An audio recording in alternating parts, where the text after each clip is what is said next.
The 1971 Dodge Charger comes to BeamNG, and it's one of the best quality car mods you've ever seen. With dozens of configs and powerful engines, we're about to drive an icon of 1970s muscle cars. This is a brand new mod released for free on the BeamNG forums. It's by LJ74. They are a well-known BeamNG mod creator that gave us the Hirochi Rush and the Gavril Dynamo, among others, and now they've turned their hand to real-world car modding. This has been in production for about 2 years, and LJ used a 3D scanned model of a real Charger as a reference to get the most highly detailed exterior model possible. So this is a scratch-made real-world car mod. A lot of love has been put into this over the last 2 years. Look at the quality of the gauges down here. So legible, so nice. However, this is the base model with a 3.7 litre straight 6 engine that produces 109 horsepower, so it's not very powerful. Now, I think it's fair to say that the 3rd generation Dodge Charger we're driving right now is not the most popular generation of Dodge Charger. This is when they started to make these cars a bit more luxurious and less performance orientated. The car also weighs nearly 2 tons, and yeah, it's over 5 meters long, so it's like driving a big boat. This was much longer than the equivalent Ford Mustang of the era. Well, that's second gear, and my foot is to the floor, and we're barely accelerating. So yeah, this base model, not very quick, but with that custom J-beam, I'm expecting some good stuff. So let's go for a crash test. 65 into a covet. Oh yes. That's quite a lot of deformation there, although I have to say that long bonnet has meant the cabin has stayed pretty much intact. And if we do a crash test into a concrete pillar, wow, the engine's like come out of its mountings. Yes, that's really good. The deformation on the cabin is nice. Interior deformation, there's not much of it, but yep, steering wheel's moved. Quite nice. The mod has 45 different configs, and there's more content planned in the future. If you look closely at some of the models, you can see all the different model years and all the factory trims. So every version of this car you could get from the factory is included in the mod. This config is called the Topper because it has lots of optional extras added. It's the 1972 model, which means we have headlight covers. Look at those. They're not really pop-up headlamps, they're headlight covers. Under the hood, we've got the smallest V8, which is 5.2 litres. Yes, that really is the smallest. It has 154 horsepower, so still not a lot, but a lot better than 109 with the straight 6. Of course, the doors open all round, and to be honest, there is quite a lot of space in the trunk here. Naturally, you can add the cargo boxes from career mode. And then what about the interior interactivity? Well, we've got lots of different stalks and buttons here. This is the hazards. We've got the lights up the top left. There you go. And then on the floor, very interestingly, we've got this little toggle switch. That is the high beam toggle. So you press that with your foot to toggle the high beams. I wish we had that in modern cars. We've also got roll down windows. Very nice to see on both sides. Sun visors, which can be open and closed like so. And an interior light. You just can't have a Dodge Charger without a V8 engine. It's just not right. And even this base model, this 154 horsepower, feels nice and it sounds great. It is mated to a 3-speed manual gearbox, and 3rd gear is more like an overdrive. Look, absolutely nothing in 3rd. And very weirdly, on this model we have, we have a clock where the rev counter would be, which is very strange. It's clear that LJ has put a lot of work into making this car drive like a 1970s muscle car. This is the end of the road for muscle cars as they were in the 60s. This is a big, heavy vehicle. It doesn't handle like a sports car, but as a nice, comfortable cruiser, the Charger does deliver. What about a brake test? Have we got anti-lock brakes? No, but that's... Oh my goodness, I'm pressing the pedal as hard as possible.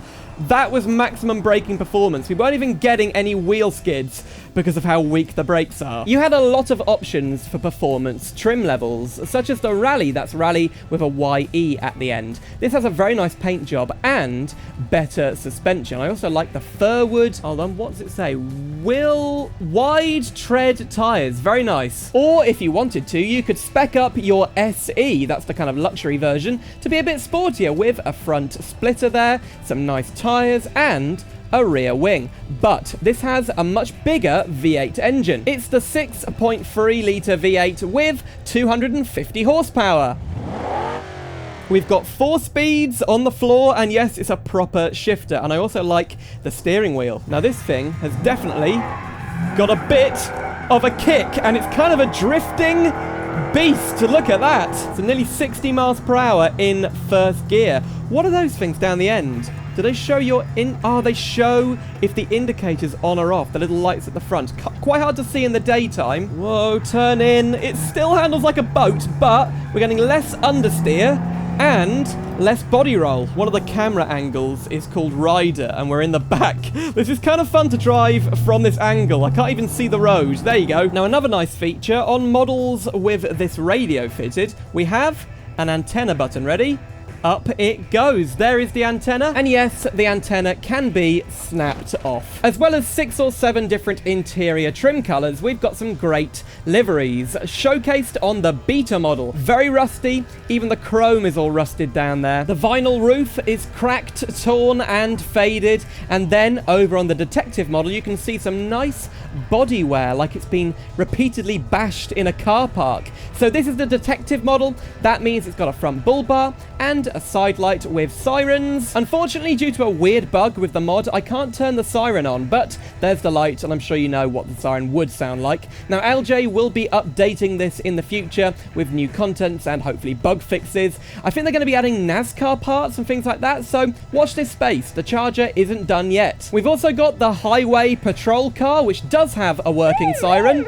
Oh yes. And the high schooler, basically a lightly modified car driven by someone in high school, I guess, because yes, American teenagers really do drive 250 horsepower muscle cars. And I know I'm kind of nerding out here, but look at the detail on the paintwork. This is meant to be a shoddy paint job, and it's kind of textured and kind of mottled. I really like that. Now we're getting to the proper muscle car configs. We've got the Super B, a very famous version of Dodge muscle cars. This has the 6.3-litre V8, 250 horsepower, so not that much, but I do like the livery and the little image of the B. But the most desirable charger probably is the RT, the Road and Track. This has a 7.2-litre V8 engine, producing 306 horsepower, so a bit better, but we've got a problem because, oh dear, we've got an automatic gearbox. Well, I say that, but weirdly, the shifter doesn't move, and we have a clutch pedal that also doesn't move, but it's definitely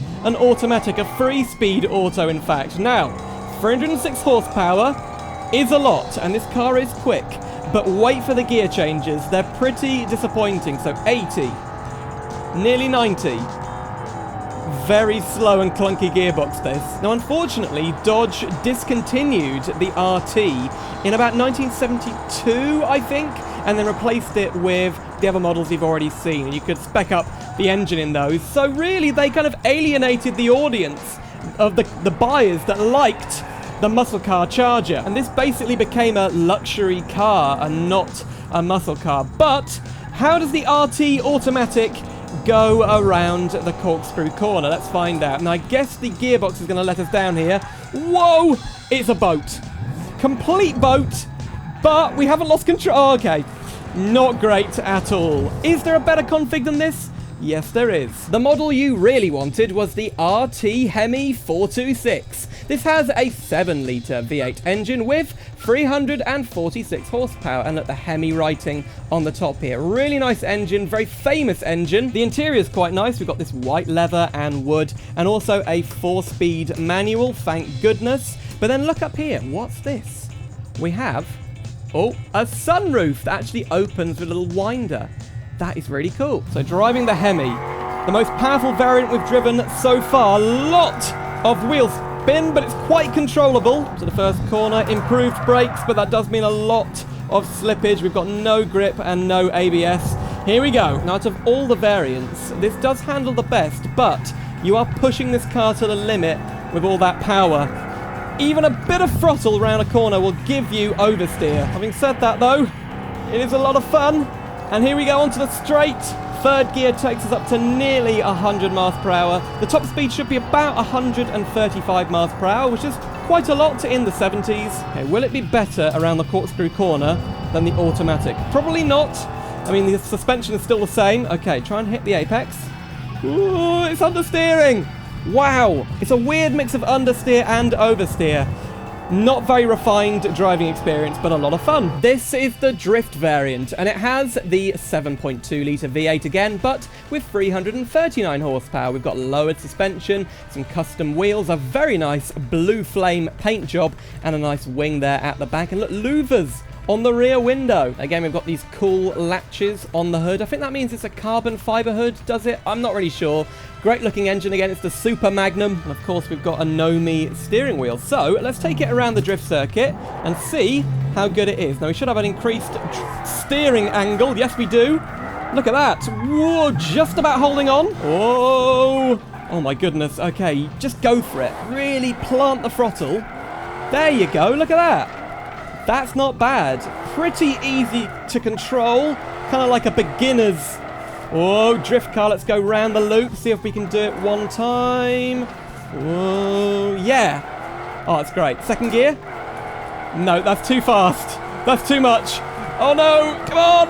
Oh, so near. Then we've got the Street Machine Dragster. Now, this is not a fully spec'd out drag machine. It's for street racing, and that means it has 650 horsepower, which is still quite a lot, but hopefully in the future we will get a more powerful drag variant in a future update. The car we're racing against is a Widgeon, so if we lose this is going to be very embarrassing. There we go. Right, staging, stage, and off we go. Wow, bad start from me.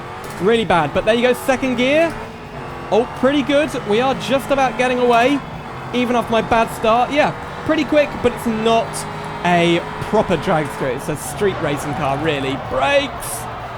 Wow. Yeah, 11 seconds is pretty good, even with my bad start. And finally, the Custom. This has 576 horsepower. It's one of the most modified variants. It's all blacked out, black wheels, black windows, black paint, and it's been slightly modernized with lots of different tuning options. Listen to this exhaust.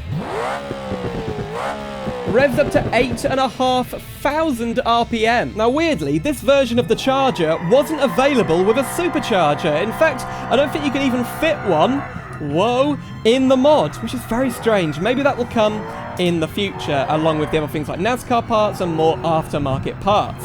So, driving this thing immediately, it feels much more capable, but all that power going through the rear wheels is a little bit too much. I need to expect to drift around every corner, basically. Yeah, it just wants to drift no matter what corner you're going around. Look at that. I'm assuming that the corkscrew corner will be exactly the same. This is ridiculous. Okay, brakes. Look at that. No, that's gone really badly. Oh, we made it round though somehow. Oh, onto the long straight. Full throttle. What a beast. 90, 100, 110. It's so quick. Up into fourth, over the crest. 145. These brakes are not going to be good enough for this. Here we go. 155. Very nearly. Oh, we do have ABS. I think I just saw ABS turn on. Oh dear. Well, this was a lot of fun to drive, and I can't wait to see what LJ does in the future with this mod. What did you think of the Dodge Charger? I think it's a really fun car, and you can definitely tame this beast if you're a good enough driver. This mod is free, and on the BeamNG forums, I've left a link in the description. And if you'd like to see some more retro American car mods for BeamNG, click the video on screen right now. It's the Oldsmobile mod pack.